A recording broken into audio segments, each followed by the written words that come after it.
Halo, perkenalkan saya Ibu Guru Erna Listiana.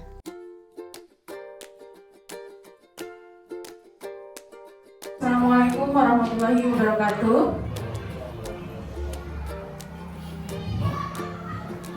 Yang terhormat Bapak Pengawas, yang kami hormati Bapak Kepala SD Negeri 73 Buton, dan Bapak Ibu sekalian yang sama-sama berbahagia.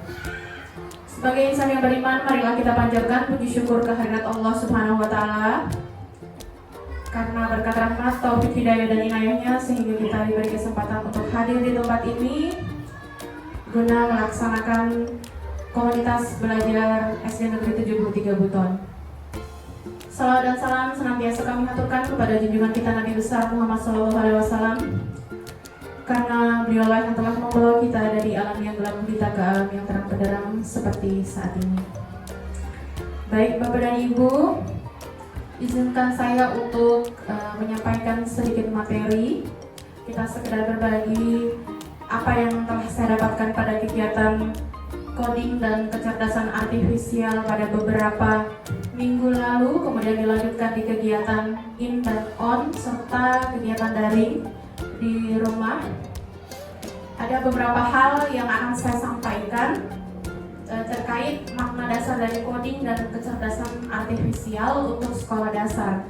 Karena kami dibagi menjadi 3, yaitu SD, SMP, dan SMA. Dan tahapan-tahapannya itu memang SD itu yang paling mudah. Saya pikir ketika saya datang itu saya akan dilatih memprogram. Kemudian saya akan dilatih bagaimana saya mengaplikasikan, mengintegrasikan dari game-game yang selama ini anak lakukan terhadap pembelajaran. Ternyata sebagian saja yang kami dapatkan itu adalah pemahaman konsepnya dulu, kemudian dasar-dasar coding bagi sekolah dasar. Karena tahun ini kan kelas 5 dulu, nanti di tahun depan kemungkinan itu kelas 6. Seperti itu. Baik, materi saya hari ini tentang coding dan kecerdasan artifisial untuk sekolah dasar. Nah, mempersiapkan generasi digital. Kita ketahui bersama, selama ini kan anak-anak sudah memiliki gadget, sudah bisa mengakses game online dan lain-lain. Ada baiknya ketika pembelajaran coding dan kecerdasan artifisial ini diterapkan atau menjadi mata pelajaran pilihan di sekolah kita, maka nanti bisa diimplementasikan atau diterapkan di kehidupan nyatanya. Nah, tadi sebelumnya Pak Wiranata sudah menjelaskan tentang pembelajaran mendalam, bahwa pembelajaran mendalam itu sangat erat kaitannya dengan pembelajaran coding ini. Nanti kita akan lihat di slide berikutnya. Baik, di sini mengapa coding dan AI penting untuk anak sekolah dasar? Pertama, di sini ada 3 poin. Yang pertama yaitu era digital, coding melatih, dan AI mengenalkan.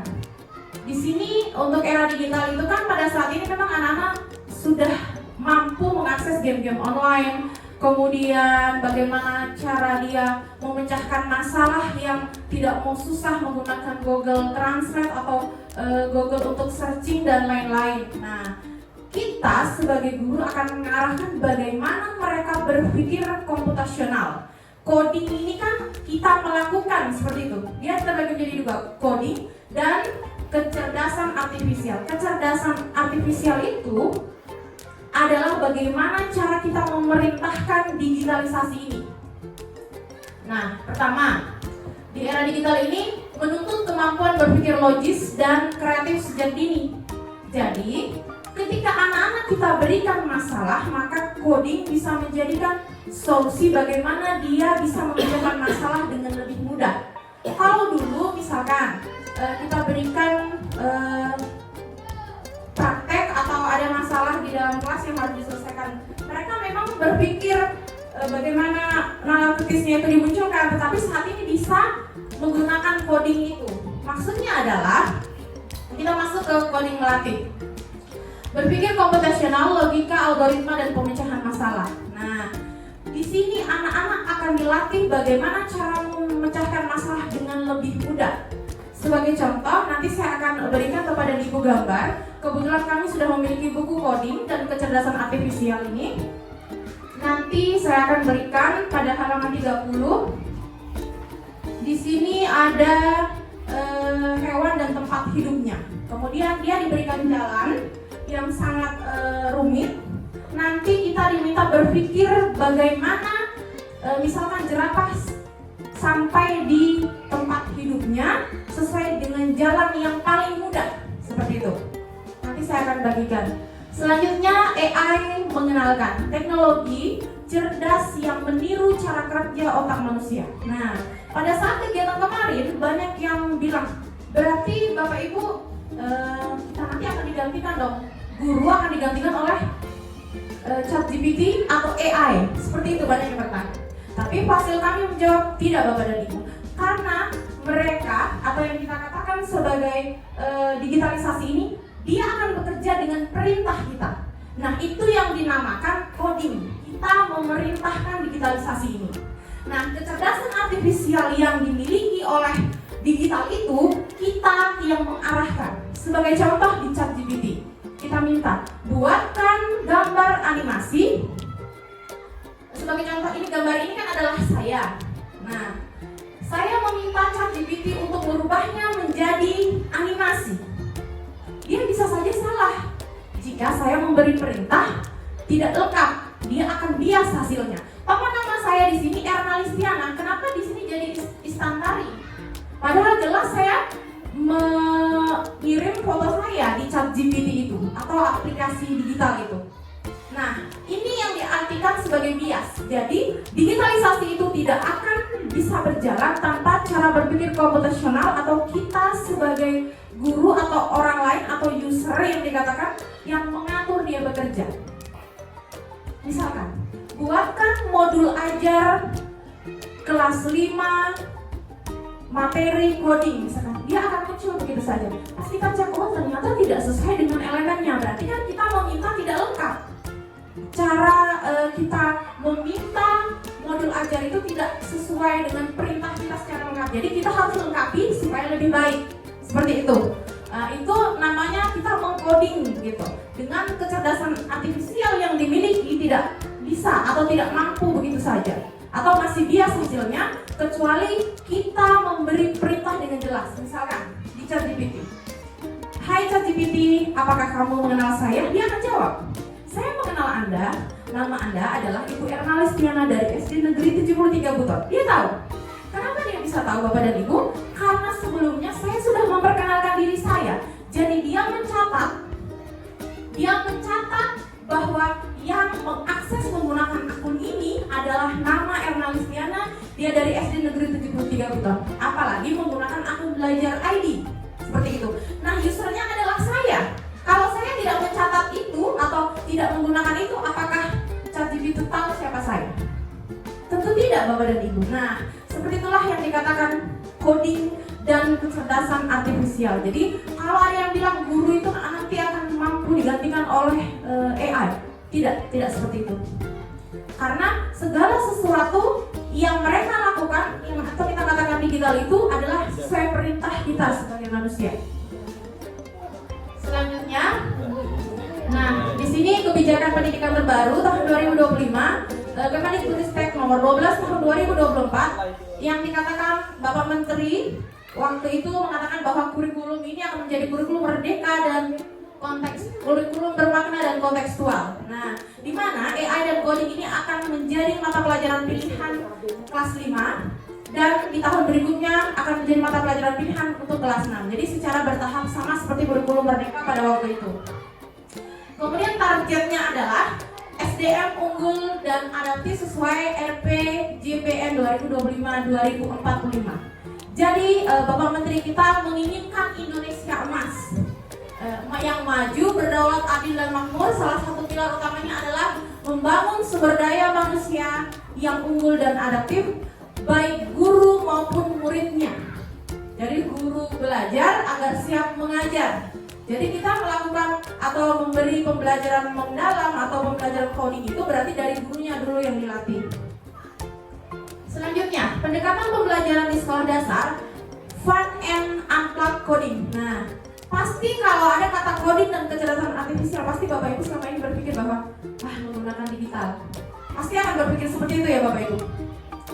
Ternyata pembelajaran coding itu tidak melulu menggunakan digitalisasi, atau yang kita katakan untuk sekolah dasar adalah unplug. Makanya kan banyak yang bilang, Pak Menteri, dulu saya juga berpikir seperti itu. Pembelajaran coding kita ini di kampung bagaimana pembelajaran coding? Mana tidak ada internet dan lain-lain. Padahal setelah saya mengikuti kegiatan itu, ada yang dinamakan coding dengan unplug. Maksudnya adalah selama ini kita memberikan, misalkan kita ini sebagai guru di rumah, kita buat mie instan. Itu kan ada tahapannya. Nah, tahapan itu bisa kita katakan coding. Kenapa? Anak-anak menyelesaikan masalah dengan runtut. Pertama, membuka bungkus mie instannya dulu. Kemudian misalkan merebus airnya dulu, merebus mie instannya, kemudian bumbunya disimpan di piring dan lain-lain. Itu adalah perintah yang terstruktur. Itu yang dimaksud dengan coding, dan kecerdasan artifisial itu saling terikat. Jadi kita yang memberi perintah atau kita melakukan sesuatu secara runtut seperti itu.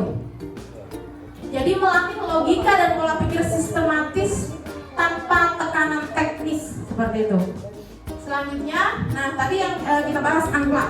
Selama ini Bapak dan Ibu, pembelajaran kita itu ada yang menggunakan, misalkan anak kelas 1 kadang, kelas 3 lah, sepatu nilainya 5, ditambah dasi nilainya 2. Dasi 1 ditambah 1 sepatu sama dengan 1 pasang sepatu. Kan tadi sepatu nilainya berapa? 5, kan?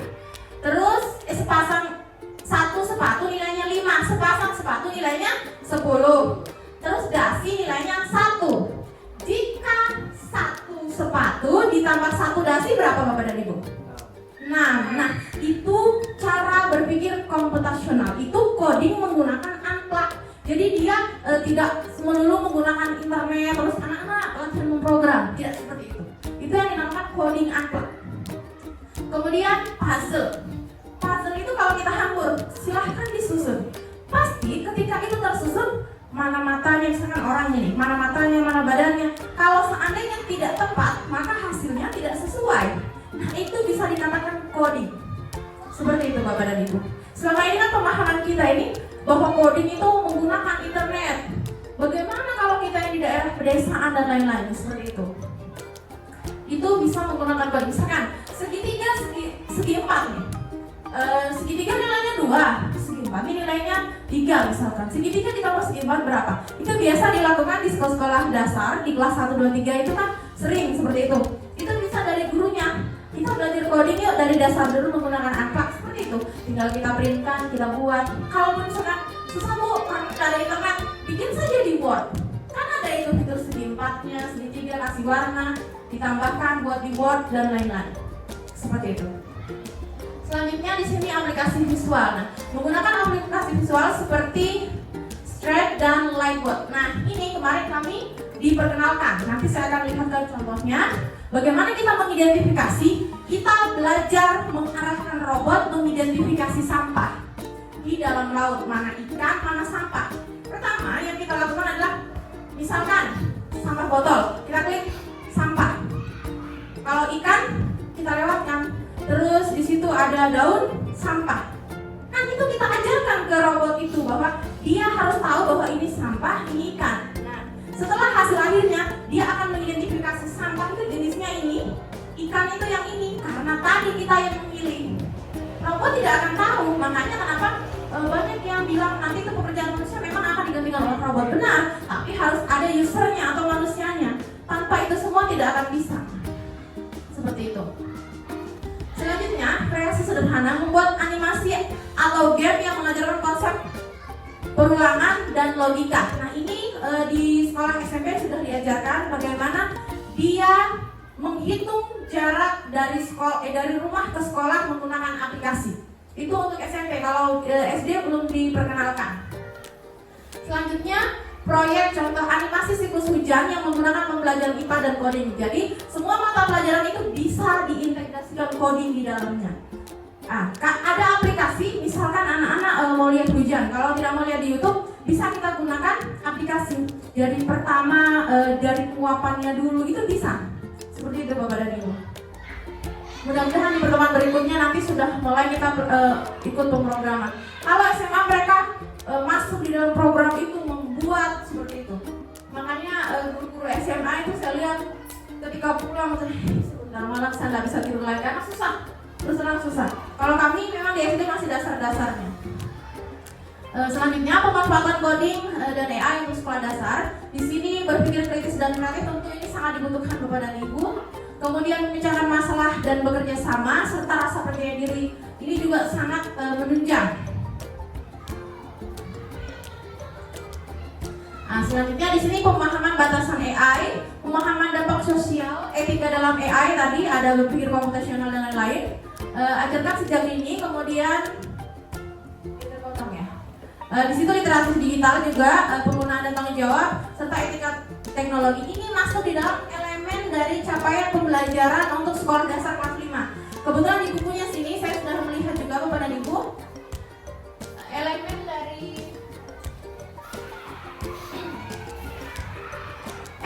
dari capaian pembelajaran coding dan kecerdasan artifisial ini ada literasi digital, berpikir komputasional, literasi etika dan kecerdasan artifisial dan pemanfaatan dan pembangunan kecerdasan artifisial. Dia dibagi menjadi menjadi 2 semester, dua elemen masuk di semester awal dan 3 elemen masuk di semester 2. Selanjutnya Bapak dan Ibu, di sini tadi kan Pak Wir sudah menjelaskan tentang pembelajaran mendalam, bahwa pembelajaran mendalam ini memang saling terikat erat, di mana coding juga bukan sekedar keterampilan teknis, tetapi juga alat untuk melatih cara berpikir kritis, kreatif dan reflektif. Nah, melalui coding juga siswa dapat mengalami pembelajaran yang lebih bermakna, kontekstual dan mendalam. Jadi seiring, bahkan kemarin kita disuruh buatkan modul ajar coding yang terintegrasi pembelajaran mendalam. Jadi mulai bermakna, menggembirakan, apalagi Pak satunya? Berkesadaran. Itu ketiganya harus dimasukkan di pembelajaran coding. Bahkan kami kemarin diminta membuat video pembelajaran di YouTube karena itu melatih bagaimana coding dari gurunya. Saya nanti akan perlihatkan YouTube saya karena saya sudah buat. Selanjutnya, nah, tidak kalah penting lagi di sini peran orang tua, guru dan murid. Nah, dari kolaborasi itu akan terjalin dengan baik ketika seluruh aspek itu bekerja sama atau berkolaborasi. Pertama, guru sebagai fasilitator yang membimbing logika dan etika digital anak. Jadi mulai di sekolah kita ajarkan, kemudian kita tentu harus bekerja sama dengan orang tua, mendukung dengan aktivitas unplug dan pengenalan teknologi yang sehat. Jadi baiknya memang nanti ketika kebetulan di sini kami kemarin dapatkan Pak Pengawas rencana akan mengundang wali murid, sekaligus kita akan membicarakan terkait hal ini supaya orang tua tidak berpikir lagi bahwa sekolah di situ itu ada saja pembelajarannya. Di sana tuh belum, kenapa sudah ada coding lagi, apa itu? Nah, kalau ada orang tua datang, kita sampaikan bahwa coding itu seperti ini. Jadi jangan lagi anak-anak nanti bilang, saya ini belajar coding Bu, jadi HP itu bebas saya mau akses. Tidak, jadi nanti kita sampaikan kepada orang tua seperti itu. Tinggal bagaimana nanti kita berkolaborasi kepada orang tua murid supaya menghasilkan kolaborasi yang baik untuk membangun fondasi literasi digital yang kuat bersama-sama untuk membangun karakter peserta didik kita atau anak-anak kita sekalian. Nah, ini untuk kesimpulannya. Sebelum di kesimpulan, saya akan perlihatkan. Kerja di Sony atau Sony. Besar dia kayak laptop itu. Ya, di sini ini ada beberapa ikan, kemudian ada robotnya. Ada robotnya, ada ikan, ada robot, kemudian ada sampah.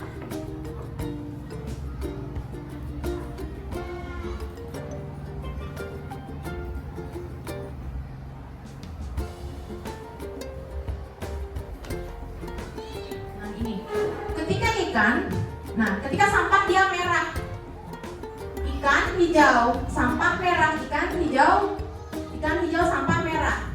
Sampah merah, merah, merah. Nah, ini kan kita yang ajar, kita yang memprogram bahwa kita klik mana yang sampah, mana yang bukan. Jadi nanti robot itu tidak akan tahu mana sampah, mana ikan kalau bukan dari kita yang ajarkan. Setelah itu kita try ulang. Ayo silakan robot kerjakan, mana pilih mana sampah. Kenapa seperti ini? Ini kan prakteknya ini apa ya? Try-nya contohnya gitu ya, sampelnya. Nanti ketika dibuat teknologi yang besar yang akan digunakan di lautan misalkan untuk mengidentifikasi mana sampah untuk kepedulian lingkungan di tahun atau di tahun-tahun berikutnya ini bisa digunakan. Makanya diajarkan sejak dini supaya jangan sampai ada anak-anak yang kita ajarkan memang dia berminat di situ, kedepannya dia bisa menjadi berkembang, kemudian dia bisa menciptakan robotnya seperti itu. Selanjutnya Bapak dan Ibu, saya bagikan buku tadi untuk cara berpikir komputasional. Di situ, nah itu di halaman 30.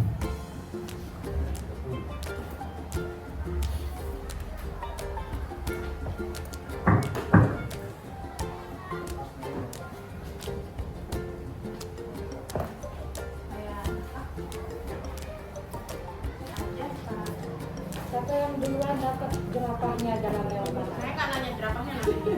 Saya ganti biar buku berpikir lagi. Oke, nah di mana tempat hidupku? Ini cara berpikir komputasional bab 2 kelas 5 sekolah dasar. Tadi kan disampaikan coding akan membantu bagaimana cara memecahkan masalah dengan tuntas dan lebih sederhana. Pertama, jika kita lihat jerapah, bukan jerapah, apa namanya? Unta ini kira-kira dia hidup di mana ya? Di mana Bapak dan Ibu? Nomor 1, 2, 3 atau 4? Nomor 4. Bagaimana cara unta itu sampai di rumahnya lebih cepat dan lebih mudah? Bisa saja dia lewat ke atas, berputar, masuk ke sana, putar ke sini, belok ke sana, main ke sana, ke sini, baru sampai. Bagaimana cara supaya dia cepat itu unta sampai? Tentu kita akan lihat. Lebih ke sini lebih mudah, seperti itu. Itu melatih cara berpikir komputasional. Jadi kalau ada yang mudah, kenapa cari yang susah? Sebagai contoh, kita dari rumah nih, misalkan diatur kecepatan anak-anak nanti dari rumah sampai ke sekolah itu pakai stopwatch, misalnya pergi. Wah, kalau saya lewat sana, pasti dia akan berpikir kalau saya lewat di rumahnya si A, jelas memakan waktu lebih lama. Kalau saya dilewat jalan potong, jelas saya akan lebih cepat. Kan seperti itu. Itu melatih cara berpikir komputasional anak. Nah, badak ini di mana tempat tinggalnya? Apakah dia bisa lewat yang di atas turun ke bawah putar lagi bisa sampai? Bisa, tetapi akan memakan waktu yang lebih lama. Seperti itu Bapak dan Ibu. Kemudian selanjutnya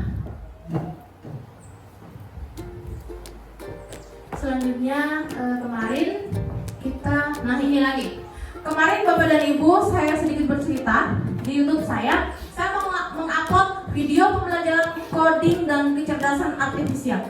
Sebanyak 10 kali saya upload dan semuanya dihapus oleh YouTube, di blacklist katanya mengandung kekerasan terhadap anak.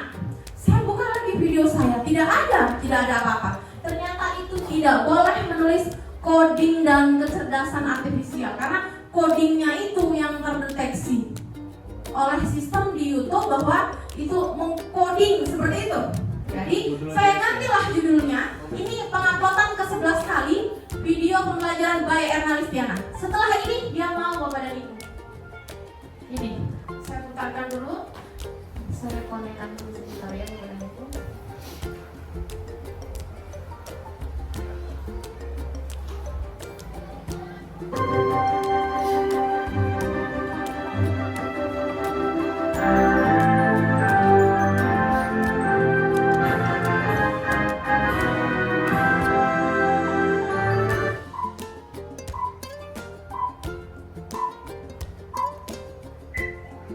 Halo, perkenalkan saya Ibu Guru Erna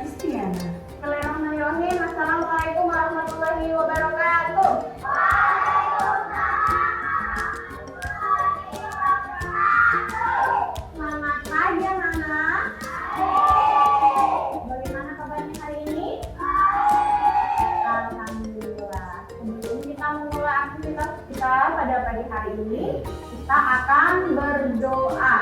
Berdoa dipimpin oleh Wahyu. Silakan Wahyu.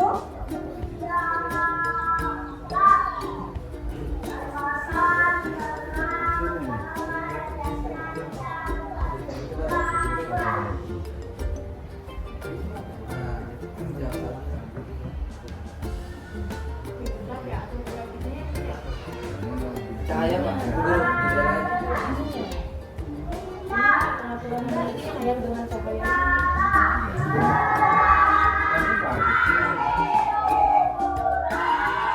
Selamat pagi anak-anak. Oke, baik. Aku akan memeriksa kehadiran kalian semua ya. Kami di forum, kemudian Rizky, kekurangannya, kelebihannya. Ya. Muhammad Rafa, SMA juga masuk. ya. Muhammad Faik, Kanita Rizka, Rafael Azam, Umar, ya. Wahyu Alamsyah, Zildan Albi. Ya baik, hadir semua ya hari ini anak-anak. Oke, selanjutnya kita akan ice breaking dulu supaya tambah semangat ya. Semangat tidak? Oke, kita mulai. Cuaca lima, apa kabar? Siapkah kalian untuk belajar? Semangat semuanya, dengan bersama siswa kelas 5 semuanya. Baik. Siap.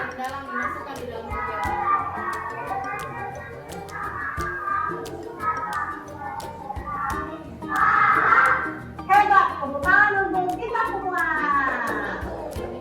Guru mau tanya dulu, sebelum berangkat ke sekolah tadi, semua sudah sarapan? Oke, selanjutnya, sesuai dengan materi salah satu di pelajaran kelas yang kamu ya, literasi komputer. Jadi selanjutnya, Faik, dalam hal ini manusia dikatakan sebagai user atau bisa dikatakan juga sebagai driver.